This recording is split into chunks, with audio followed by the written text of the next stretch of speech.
I'm gonna let you in on a little secret today. You can buy every beautiful hand manipulative, the most perfect curriculum you've ever seen, and still, if you're home and you as a mother are not set up for success in the homeschool year, it is not going to go well. Welcome back to The Commonplace. Hey, welcome back. My name is Autumn and I am all about summer planning right now. Honestly, you could not really get me to do, think, consider, or plan anything else besides the summer academic planning list that I have.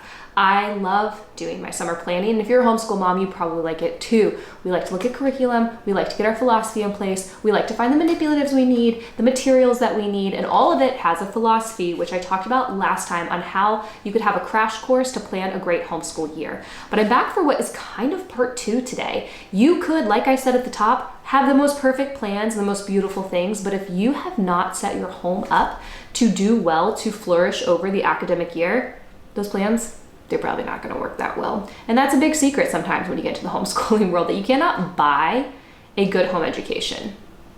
I'm gonna let that sit for a second. You can't actually just buy through affiliate links of your favorite Instagram homeschooler with the most beautiful photos and get necessarily a thriving home education. You also can't get a thriving home. I think we know that. We are so many years into the Instagram social media world that we know that often what we see, what we pursue, and what we chase in those little squares does not translate to a living, breathing, beautiful home life. Because really, it just comes down to you, mother, in the home, setting the thermostat to a life-giving pace with a wonderful atmosphere full of rich living ideas and really excellent habits. And so we have to turn all of that onto ourselves, even as we're summer planning. Yes, we're thinking about how to educate our children, but we are the heartbeat of the home. A mother is. You know, the atmosphere of a house is usually written on the mother's face, and the things a mother loves will come out of her fingertips and shape, yes, the entire home. So let's spend some time today talking about some general principles that I'm considering or thinking through, some plans I'm making to make sure that my home, which is not a machine, but is a home, is set up well for the coming school year. And I say that little note about the machine right at the top because I think it's tempting, always tempting, for a mother to try to create perfect systems in which no one needs to learn to be good. I'm riffing on T.S. Eliot, but it's true. It's so tempting. If we can make the perfect system with the perfect chore chart and the perfect schedule, then the people in the home won't ever have to actually grow and stretch and become something more lovely. We think the system is going to save us rather than the struggle of family life and home educating and all that that entails actually being the path by which we grow and become.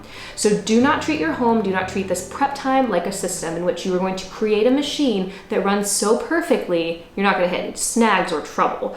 Again, it's just one of those ideal things that will cause you to fall flat on your face 2 weeks into the school year. But if you think about your home as a place where people can be at rest, can be comfortable with one another, can be growing and seeking out the true, good, and beautiful things of God's world, even while we're still tripping, falling on our face, and getting back up, then you're in a much better spot. So the first thing that I would say you have to consider is your vision. I know I do beat one drum all of the time. What is your vision of the good life? What is your philosophy behind the good life? Quite literally, sit down and think through, what would an ideal week be like in our home?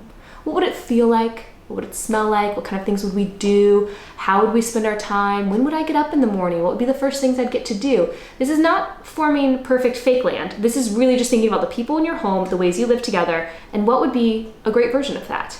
And then from there, break it down into weeks and break it down into days. Over the course of a week, I'm going to guess you would like for your home to be clean. Right? You're going to want to touch the bathrooms, you're going to want to do the laundry, you're going to need to clean out the fridge. Those sorts of things are part of life and they're not to be despised. They're just to be done well and hopefully learn to be loved as well. So over the course of a week, you know you're going to need to do these chores. Well, then consider on which days does it make the most sense to try and do those chores. If Wednesday is an absolute crazy day for your family, this kid is going here, this kid's going here, your husband works late, that's probably not the day to heavy load a bunch of to-dos. It's not the day to think you're going to make a 7-part dinner for everyone. That's not the day to do that. That's the day to remember there's a crock pot and also to just get the loads of laundry going throughout the day and maybe assign a kid to mop the entryway. a little bit simpler. Do you see what I mean? So you start with your vision, you go to your weekly, and then you move into your daily. Now I do this about everything. I like to start with a calendar. I like to see the regular rhythms, who has class when, who's doing this extracurricular activity, when do we have these church things, when do I work, when is our co-op, like the regular patterns of life. You can't know everything, but you can know a lot, I think. And from there, break it down into days. If I try to start from days and then work back out to the larger bit, I find that I overload the days. I don't really see the whole vision. And so I think vision to week to days works best. And then a lot of my prep is actually about me. Because I am kind of all the people Charlotte Mason writes about thinking that you have. Like, I am the cook, and I am the nursery maid, and I am the governess, and I am the laundress, and I'm not really the gardener, I'm not very good at growing things, but I also push the baby carriage. Like, I do these things, right? I'm all of those people that she talks about, assuming that the mother has them in home education. It's me.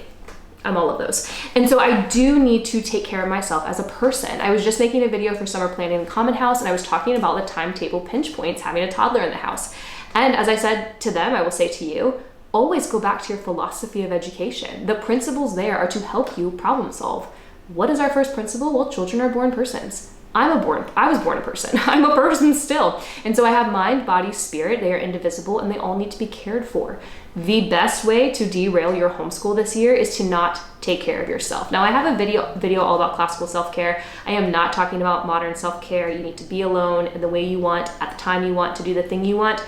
No, I mean, you're a person, mind, body, and spirit, and therefore you must care for your mind, your body, and your spirit. So consider, what ways are you eating well this year? What practices do you need to have in place so that you maybe have some good protein-rich, vegetable-rich meals in your fridge that you can pull for your lunches so that you're not famished by 3 p.m. and functionally useless in your home because you're in a bad mood and no one wants to be around you and you can't find the energy to continue through the end of the day. Mason actually talks about this. She talks about the fake martyr, and that if a mom would just eat lunch, she would actually do her work better until the end of the day. Whew, that Mason, she pretty much always nails it.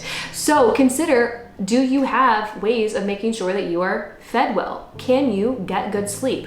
Maybe you can't say I'm gonna get 8 hours of sleep every night because you have a baby or your kids wake you up, but you can choose to be disciplined enough to go to bed by 9:30 every night, and then you trust God with the sleep that you get. Things like that. Consider your spiritual life, your prayer rule, the way you pray, the books you're reading, the church attendance that you have or don't have right now but you'd like to change, things like that. For your mind, what living ideas are you bringing in? Are the podcasts you're listening to worth revisiting, contemplating? How about the books? How about the friends you talk to? Are these conversations good? Can you help bring better ideas to them? Consider these things because they will feed the health of you as a person, and you do need to care for yourself or you won't have much to offer your children. Yes, this school year, but in the future. Ideally, they're growing on the ideas you're giving them, but what if you haven't?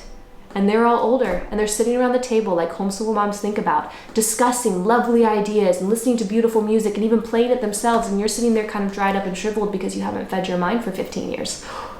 I don't think that's what anyone wants. I know it's not what I want. I'm assuming it's not what you want either. And then lastly, consider then the work that you have to do. Mothers work in the home. Can you envision a week in which future you is always thinking past you? Are there things that you can do Sunday night before the academic week starts that you will always be grateful for Monday, Tuesday, Wednesday, Thursday, Friday when you're actually at the school table with your children? Can you remember to pull out the meat? Can you create a to-do or a post-it note or something that works for you that you actually remember to pull meat from the freezer so that it is ready for dinner the next day? Can you find those little things that help you say, thank you, me, when you wake up in the morning, that you've already done them and you're prepared to do your work well, without stress, without feeling overburdened, and within relationship with people in your home in a delightful way? You can plan like that for the year.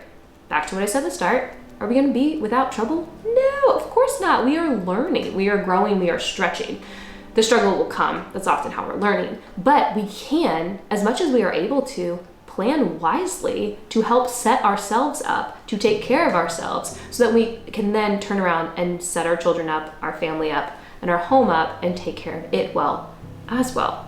And that's pretty much the point. So I'm actually gonna take this conversation back into Common House, probably, I think the video is next week, where I'm gonna detail out my mother's routines that I am thinking through, that I've already done, and I'm bringing back for the school year, or I'm tweaking and I'm changing to set myself up on a weekly and daily basis to create a home of truth, goodness, and beauty. It's a phrase that I use all the time, but it really is they're the transcendentals. It's the thing I'm aiming for in all of our practices and all of our ideas and everything that we do at our homeschool table, but also in just the way we live, the things we prioritize, the bits and bobs that make up family life. So I'm going to be detailing that in Common House, a little bit more about like the current specific way of my approach to taking care of myself, and then preparing myself for my work so that it goes well, and maybe I'll see you in there as well. But hey, if you have any good summer tips, any habits or rhythms that you think are key to helping your homeschool run well, leave them below, because it's always good to learn from others, and I will see you next time.